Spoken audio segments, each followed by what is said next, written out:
रोज रात को सोने से पहले बोलने चाहिए ये 2 शब्द। जीवन की सभी समस्याएं दूर हो जाएंगी।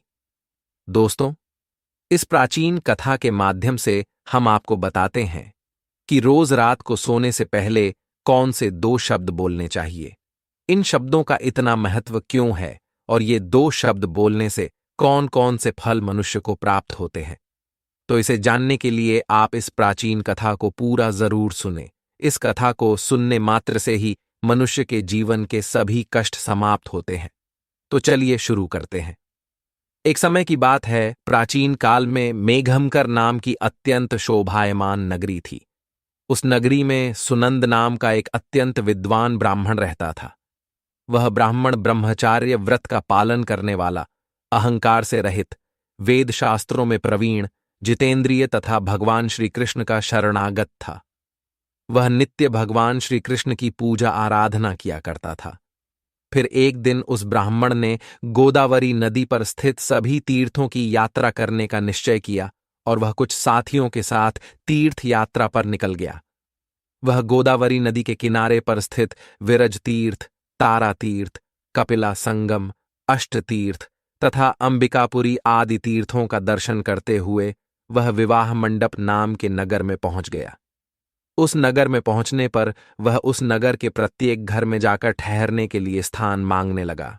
वह प्रत्येक घर पर जाता और लोगों से एक रात में ठहरने के लिए थोड़ी सी जगह मांगता, किंतु उस नगर में रहने वाले किसी भी व्यक्ति ने उस विद्वान ब्राह्मण को ठहरने के लिए स्थान नहीं दिया, जिस कारण से वह बहुत उदास हो गया। फिर वह सुनंद गांव के मुखिया के पास गया और उससे एक रात्रि तक ठहरने के लिए जगह मांगने लगा। तो उस गांव के मुखिया ने बड़ी ही चालाकी से उस ब्राह्मण को एक धर्मशाला दिखा दी और कहा, हे ब्राह्मण देवता, आप और आपके साथी उस धर्मशाला में रुक सकते हैं। मुखिया की बात सुनकर सुनंद को बड़ी प्रसन्नता हुई। वह अपने साथियों के साथ उस धर्मशाला के पास गया तो देखा उस धर्मशाला में कोई नहीं है। वह धर्मशाला वीरान पड़ी है, एक पक्षी भी उस स्थान पर दिखाई नहीं पड़ रहा था। ब्राह्मण ने सोचा, यह जगह तो बहुत ही वीरान है, न कोई मनुष्य है, न कोई पशु है और न कोई पक्षी। अवश्य यह जगह श्रापित होगी। इस जगह पर जरूर कोई बुरी शक्ति का वास है। इतना सोचते हुए वह भगवान का नाम लेते हुए उस धर्मशाला में रहने के लिए चला गया। ब्राह्मण और उसके सभी साथी उस धर्मशाला में रात्रि के लिए सो गए। फिर दूसरे दिन जब वह सुनंद ब्राह्मण उठा तो वहां का दृश्य देखकर उसे बड़ा आश्चर्य हुआ। उसके सभी साथी गायब थे, कहीं पर भी कोई नजर नहीं आ रहा था। उस सुनंद ने चारों ओर देखा, लेकिन उसे कोई भी नजर नहीं आया। उसने आवाज भी लगाई, लेकिन किसी ने कोई जवाब नहीं दिया, जिससे सुनंद बहुत दुखी हो गया। वह सोचने लगा, मेरे साथी अचानक कहाँ गायब हो गए, कहीं उनके साथ कोई अशुभ घटना तो नहीं घटी। फिर वह सुनंद ब्राह्मण अपने साथियों को खोजने के लिए नगर में चला गया तो रास्ते में उसे वह गांव का मुखिया मिला। जैसे ही मुखिया ने उस सुनंद ब्राह्मण को जीवित देखा तो मुखिया को बड़ा आश्चर्य हुआ और वह मुखिया उस सुनंद के पास आकर बोलने लगा, हे ब्राह्मण देवता, आप अवश्य कोई महात्मा दिखाई पड़ रहे हो। आप दीर्घायु और मनुष्यों में सर्वश्रेष्ठ कोई पवित्र आत्मा हो। वह ब्राह्मण अकेला ही उस धर्मशाला से जीवित बाहर आया था, जिस कारण से मुखिया को लगा ये अवश्य कोई महान व्यक्ति है। इसके पास अवश्य कोई विद्या या फिर कोई महामंत्र है, जिसका जाप करने से यह ब्राह्मण जीवित बाहर आया है। फिर मुखिया ने उस ब्राह्मण से प्रार्थना की और उसे अपने गांव में ठहरने के लिए मनाने लगा। हे ब्राह्मण देवता, जब तक आपके साथी नहीं मिल जाते आप हमारे साथ ही रुकिए, मैं आपकी सेवा करूंगा। ऐसा कहकर उस मुखिया ने उस ब्राह्मण को अपने घर में स्थान दिया और उसकी बड़ी सेवा करने लगा। फिर कुछ दिन बीतने के बाद वह मुखिया उस ब्राह्मण के पास रोता हुआ आ गया और कहने लगा, हे ब्राह्मण देवता, रक्षा करो। कल रात में एक राक्षस ने मेरे पुत्र को चबा लिया है। मेरा पुत्र बड़ा ही गुणवान और भक्तिमान था। उस मुखिया की ऐसी बात सुनकर सुनंद ब्राह्मण ने पूछा, हे भाई, कहाँ है राक्षस? किस प्रकार से उस राक्षस ने तुम्हारे पुत्र का भक्षण किया है? तुम मुझे बताओ, वह राक्षस कहाँ रहता है? मैं अवश्य तुम्हारी सहायता करने का प्रयास करूंगा। वह मुखिया कहने लगा, हे ब्राह्मण देवता, इस नगर के पास जंगल में एक बड़ा भयंकर नरभक्षी राक्षस रहता है। वह रोज रात को आकर इस नगर के मनुष्यों को खा लिया करता था। फिर एक दिन समस्त नगरवासियों ने उस राक्षस से विनती की कि वह इस नगर के लोगों को ना खाएं, हम तुम्हारे लिए भोजन की व्यवस्था कर देते हैं। जो भी लोग बाहर से इस गांव में रुकने के लिए आते हैं, उन्हें हम उस धर्मशाला में रुकने को कहेंगे और तुम उन लोगों को खा लेना। उस राक्षस ने हम नगरवासियों की बात मान ली और जो भी रात को उस धर्मशाला में रुकता है तो वह राक्षस उन्हें खा लेता है। हमने अपने नगरवासियों की जान बचाने के लिए ही ऐसा किया। फिर हे ब्राह्मण देवता, आप अपने साथियों के साथ इस नगर में पधारे और हमने आपको उस धर्मशाला में रुकने के लिए कहा ताकि वह राक्षस आपका और आपके साथियों का भक्षण कर सके। किंतु उस राक्षस ने आपको छोड़कर आपके सभी साथियों को खा लिया। कृपया आप मुझे क्षमा करें, मैंने नगरवासियों के प्राण बचाने के लिए ही ऐसा किया। किंतु उस दिन उस राक्षस ने आपको छोड़कर सभी को खा लिया। तभी मैंने जान लिया कि आप कोई सिद्ध पुरुष है, कोई महात्मा है।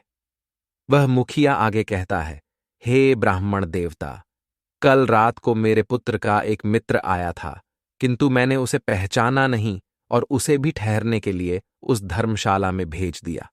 फिर जब मेरे पुत्र को पता चला कि उसका मित्र धर्मशाला में रुकने के लिए गया है, तो वह भी उससे मिलने के लिए चला गया और रात को उस राक्षस ने मेरे पुत्र को भी खा लिया। फिर वह ब्राह्मण कहता है, हे भाई, वह राक्षस कहाँ पर रहता है? तुम मुझे उसके पास लेकर चलो। मैं उस राक्षस से कहकर तुम्हारे पुत्र को लौटाने के लिए कहता हूं। फिर वह मुखिया उस ब्राह्मण को लेकर उस जंगल में चला जाता है जहां पर वह महाभयंकर दुष्ट राक्षस रहता था। उस राक्षस के पास जाने पर वह मुखिया रोता हुआ उस राक्षस से कहने लगता है, हे दुष्ट राक्षस, तूने मेरे पुत्र को क्यों खा लिया? मेरे पुत्र को अब वापस लौटा दो। वह राक्षस कहने लगा, हे मनुष्य, तुम्हारा पुत्र भी उस धर्मशाला में था, इसी कारण से वह भी अन्य लोगों के साथ मेरा ग्रास बन गया। मैंने अनजाने में ही तुम्हारे पुत्र का भक्षण कर लिया है। अब तुम्हारा पुत्र मेरे पेट में है, मैं उसे तुम्हें वापस नहीं लौटा सकता। अब तुम अपने पुत्र की मुक्ति के लिए उपाय करो।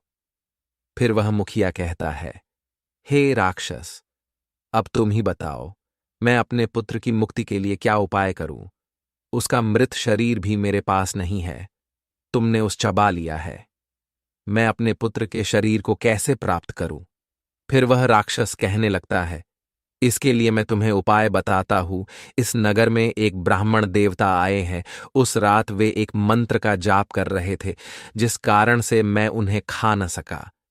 यदि वह ब्राह्मण देवता आकर मेरे ऊपर उस मंत्र का जाप करके जल छिड़क दे, तो मुझे इस राक्षस के शरीर से मुक्ति मिल जाएगी और तुम्हारे पुत्र का शरीर भी तुम्हें मिल जाएगा।